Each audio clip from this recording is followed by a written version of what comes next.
دنیا میں جتنے تھنک ٹینک ہیں ان کا 27% حصہ امریکہ میں نمبر 1 پر ہے. ہر مضمون پر اس نے الگ الگ جماعتیں بنا رکھی ہیں رہنمائی کے لیے. چائنا نمبر 2 پر ہے. ایک بہت چھوٹا ناجائز ملک اس دنیا میں ہے, بہت چھوٹا سا جغرافیہ ہے, لیکن اس معاملے میں تیسرے نمبر پر ہے. اور اگر ہم اپنے عالم اسلام پر نظر ڈالیں 50-60 ممالک پر جو مشتمل ہے تو یہ کہیں شمار و قطار میں نہیں آتا.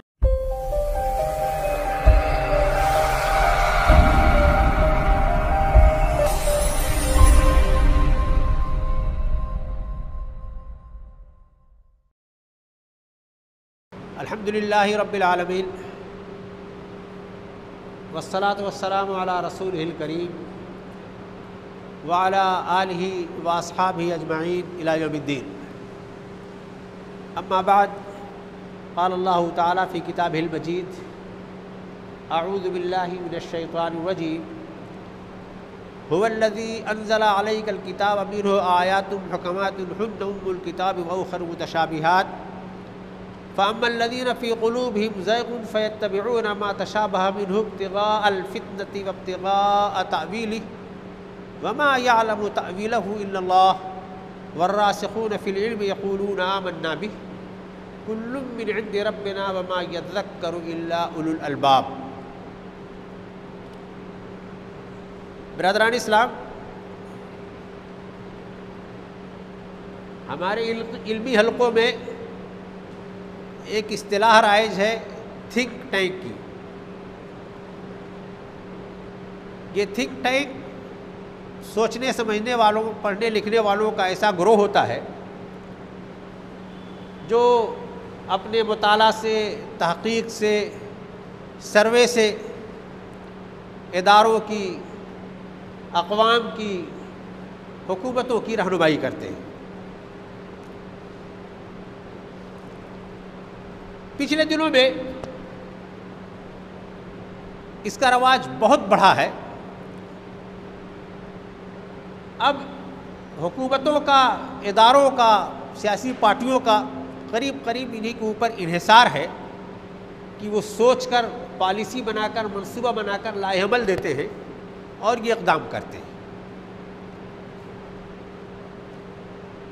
لیکن یہ کوئی نہ نئی اصطلاح ہے نہ اس زمانے کی ایجاد ہے.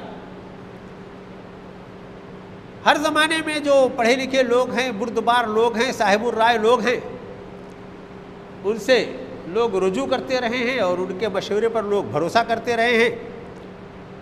ورنہ اکبر کو بیربل کو وزیر بنانے کی کیا ضرورت پیش آتی.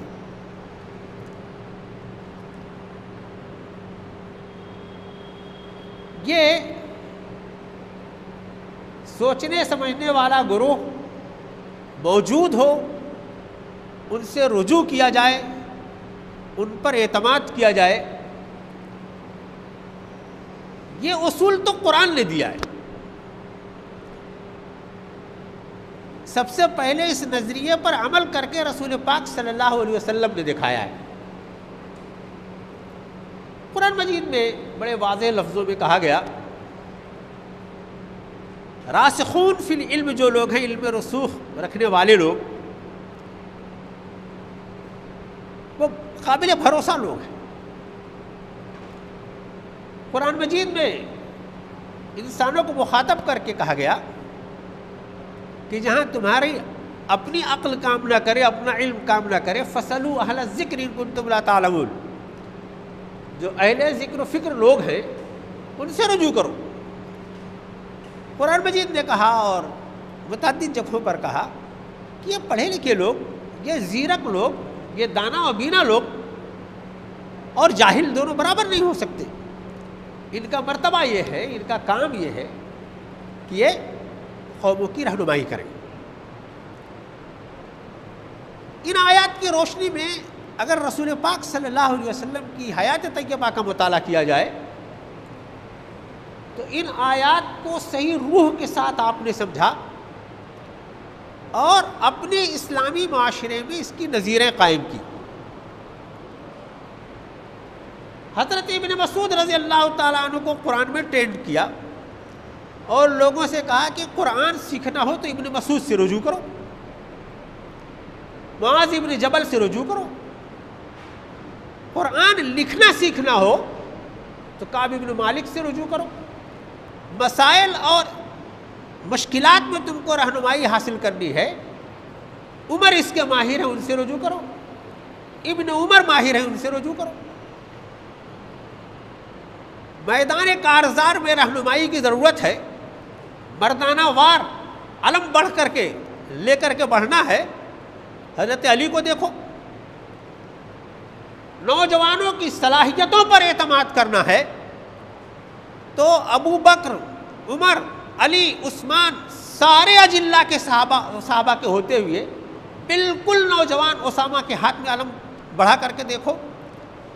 یہ جو مضمون میں پختہ لوگ، میدان میں پختہ لوگ، ان پر اعتماد کی نظیریں اللہ کے رسول صلی اللہ علیہ وسلم نے یہ قائم کی، اور یہ ہمارا اپنا ورثہ ہے۔ جب تک اس ورثے کو مسلمان بہت مضبوطی سے اس نے پکڑے رکھا اور اسی نہج پر قوم کی تعمیر کی، جب تک اس کے قدم بہت تیزی سے آگے بڑھتے رہے، اور وہ ایک بڑی زرعی تاریخ ہے مسلمانوں کی۔ لیکن واقعہ یہ ہے کہ مسلمانوں کے اس ورثہ کو بعد کے ادوار میں یورپ نے اختیار کر لیا۔ انہی کی تعلیم، انہی کی تہذیب، انہی کی تحقیقات و اکتشافات پر اپنی جدید تہذیب کی بنیاد رکھی، اور پھر یہ تھنک ٹینک بنانے کا کام انہوں نے خود سے کیا۔ آج کے زمانے میں اگر آپ ایک سروے کوئی دیکھنا چاہیں، گوگل ایک مرتبہ کریں کہ کہاں کہاں تھنک ٹینک ہے، معلوم یہ ہوا کہ سب سے زیادہ کئی سو امریکہ میں، دنیا میں جتنے تھنک ٹینک ہیں ان کا 27% حصہ امریکہ میں نمبر 1 پر ہے۔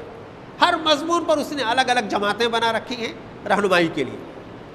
چائنا نمبر 2 پر ہے، ایک بہت چھوٹا ناجائز ملک اس دنیا میں ہے، بہت چھوٹا سا جغرافیہ ہے، لیکن اس معاملے میں 3رے نمبر پر ہے۔ اور اگر ہم اپنے عالم اسلام پر نظر ڈالیں، 50-60 ممالک پر جو مشتمل ہے، تو یہ کہیں شمار و قطار میں نہیں آتے۔ بڑی مشکل سے ایران اور ترکی کا نام لیا جاتا ہے کہ انہوں نے ان باتوں کا اہتمام کیا ہے۔ جو قومیں بیدار ہیں، ہوشیار ہیں، وہ اپنی ترقی کے لیے، اپنے مستقبل کے لیے منصوبہ بندی کرتی ہیں، تو نہ صرف یہ کہ اپنی ترقی اور مستقبل کے لیے منصوبہ بندی کرتی ہیں، بلکہ ان کی راہ میں جو لوگ رکاوٹ ہو سکتے ہیں، دشمن ہو سکتے ہیں، ان کو کمزور کرنے کے لیے بھی ان کا تھنک ٹینک کام کرتا ہے۔ ان کو کیسے کمزور کیا جائے؟ ہم لوگوں کا بحیثیت امت مسلمہ، بحیثیت حامل قرآن، بحیثیت وارث رسول صلی اللہ علیہ وسلم، 2 طرفہ چپیٹ ہے ہمارے اوپر۔ اول یہ کہ اگر ہم اپنے یہاں، اپنے ممالک میں، اپنی جماعتوں میں، اپنے اداروں میں، اپنی امت میں اس لحاظ سے اپنا جائزہ لیں کہ ہمارے پاس لائے عمل تیار کرنے والا تھنک ٹینک کتنا ہے، کتنا پاورفل ہے، کہاں کہاں اس کا اثر ہے، تو یہ تو ہم بہت کمزور ہیں ہی، ہمارے اوپر جو دوسرے تھنک ٹینک کا حملہ ہے وہ بہت شدید ہے، اس کا بھی ہم دفاع نہیں کر پا رہے ہیں۔ کس پہلو کو اٹھایا جائے؟ اسلام جو سراپا سلامتی ہے، دین رحمت ہے، دین امن ہے، دین عدل ہے، اور یہ صرف دعویٰ نہیں ہے، اس نے اپنے ان دعووں پر دنیا میں عمل کر کے دکھایا ہے۔ اس پورے دین کی اس تھنک ٹینک نے ایسی کی تیسی کر کے رکھ دی۔ ہم ممبر سے یہ بھلے دعویٰ کرتے رہیں کہ اسلام امن و شانتی کا مذہب ہے، لیکن انہوں نے منصوبہ بند طریقے سے یہ باور کروا دیا کہ یہ خونخوار مذہب ہے، یہ خون کا پیاسا مذہب ہے۔ ہم دعویٰ کرتے رہیں کہ امن و آشتی کا پیغام لانے والا یہ مذہب ہے، دنیا کو پہلی بار اس نے صحیح طور پر پرامن بنا کر کے دکھایا ہے. انہوں نے یہ ثابت کر کے رکھ دیا ہے اپنی منصوبہ بندی کے ذریعے کہ یہ سب سے زیادہ امن کا دشمن مذہب ہے.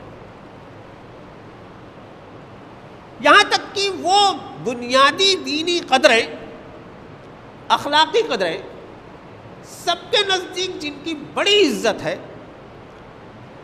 ان کو بھی انہوں نے مذاق بنا کر کے رکھ دیا ہے. حیا، شرم. کئی لوگوں کو دوسروں کی بے حیائی اچھی لگتی ہوگی، لیکن دنیا میں ایسا کوئی آدمی نہیں ہے جسے اپنی ماں اور بہن کی بے حیائی اچھی لگتی ہو. حیا کی قدر اس کی نگاہ میں ہے. حیا ہے کیا چیز؟ حیا کا انسانی مزاج، انسانی دنیا میں اخلاق میں کیا مرتبہ ہے، لیکن انہوں نے اسلام کے نظام حیا کو بھی مذاق کا موضوع بنا دیا. برقع، پردہ، عورتوں کا حق تلف کرنا، چہار دیواری میں بند کر دینا، کیا کیا الزامات ہیں.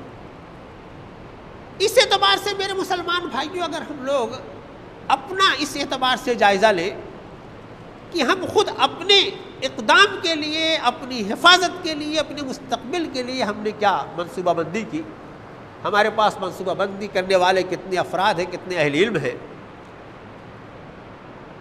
ہم اپنا دفاع بھی نہیں کر پا رہے ہیں. اپنے دین کا دفاع، اپنے قرآن کا دفاع، اپنے پیارے رسول صلی اللہ علیہ وسلم کا دفاع. یہ بات آپ لوگوں تک ضرور پہنچی ہوگی. جس قرآن کے بارے میں ہم لوگ یہ یقین رکھتے ہیں، دعویٰ کرتے ہیں کہ بے حد مامون محفوظ کتاب ہے، اس کا کوئی ایک حرف ادلا بدلا نہیں ہے، اس قرآن کے بارے میں آج بباغ دہل کہا جا رہا ہے کہ یہ غلط کتاب ہے، یہ ناقص کتاب ہے. اور اس بات کا جواب دینے والا، ایسے آدمی کا منہ بند کرنے والا ہمارے پاس کوئی نہیں. پیارے رسول صلی اللہ علیہ وسلم کی حیات طیبہ پر جو ریسرچ اور تحقیق ہوئی ہے، وہ سمجھدار آدمی تو یہ کہتا ہے کہ اس سے بڑا انسان کوئی دنیا میں پیدا نہیں ہوا، اس سے پاکیزہ سیرت رکھنے والا کوئی دنیا میں پیدا نہیں ہوا. لیکن یہ تھنک ٹینک اس پاکیزہ نبی، پاکیزہ صفات انسان کے بارے میں کیسی کیسی باتیں کہہ رہا ہے اور کیسے لوگوں کے ذہنوں کو گمراہ کر رہا ہے، اس کا جواب دینے والا ہمارے پاس نہیں. آئے روز ہمارے دینی احکام پر، دینی قدروں پر کے خلاف جو فیصلے آ رہے ہیں، پورا ہندوستان کے دارالافتاء اور علماء کی بڑی بڑی ٹیم بیٹھی رہ گئی. طلاق پر انہوں نے اپنی مرضی کا فیصلہ دے دیا. ایسے فیصلے اگر ابھی نہیں آئے ہیں تو کل کو آئیں گے کہ زنا پر کوئی قدغن نہیں ہے، لیونگ ریلیشن پر کسی طرح کی کوئی رکاوٹ نہیں ہے. ہم اپنے بچوں کو، اپنی بیٹیوں کو، اپنی بیویوں کو برے کام سے نہیں روک سکتے کہ وہ قانوناً جائز ہوگا، ہم جیل میں جائیں گے اگر ہم روکیں گے. یہ ہونے جا رہا. اور اس کے باوجود اس صورتحال پر بھی جو کام، جو چیز ورثہ میں اللہ کے رسول صلی اللہ علیہ وسلم نے ہمیں دی تھی کہ ہمارے پاس اہل علم ہوں گے، راسخین فی العلم ہوں گے، غور و فکر کرنے والے لوگ ہوں گے، جو سمجھداری سے رائے ہموار کریں گے. ہمارے پاس ایسے فیصلہ ساز لوگ ہوں گے جو ان فیصلوں کو نافذ کریں گے. دین کا یہ عظیم تصور ہوگا، دین کا یہ ہمہ جہت نظام ہوگا، اور اس کی وجہ سے دنیا میں خیر کا بول بالا ہوگا. ہم نے دین کو انہی کے مرضی کے مطابق مسجد اور گھر تک محصور کر دیا، نکاح اور وفات کی رسموں تک محصور کر دیا. دین ہماری پوری زندگیوں میں لاگو ہو، دین ہمارے پورے معاشرے میں لاگو ہو، دین کا عمل دخل ہماری 24 گھنٹے کی زندگی میں ہو، انہوں نے خارج کیا اور ہم نے نکال دیا. ہم بھی اب اس کے ساتھ چلنے والے نہیں ہیں. تو میرے بھائیوں، ہم نے یہ بہت قیمتی ورثہ کھویا ہے. یہ کوئی معمولی خسارہ نہیں ہے. ہم تعداد میں کم نہیں ہیں، ہمارے پاس وسائل کم نہیں، ہمارے پاس ممالک کی تعداد کم نہیں، لیکن اب ہم اتنے کمزور ہو گئے ہیں، اتنا وہن ہمارے اندر پیدا ہو گیا ہے کہ ہم جو چاہے اس غریب کی گدڑی میں انگلی ڈال کر کے اس کی چادر کا سوراخ اور بڑا کریں، اسے کوئی پرواہ نہیں۔ بہت بڑا خسارے کا ہم نے سودا کیا ہے میرے بھائیوں۔ یہ بات اگر علی گڑھ میں، علی گڑھ مسلم یونیورسٹی کے دامن میں کھڑی ہو کر کے کہی جائے تو اس کی اور اہمیت بڑھ جاتی ہے کہ ہندوستان کے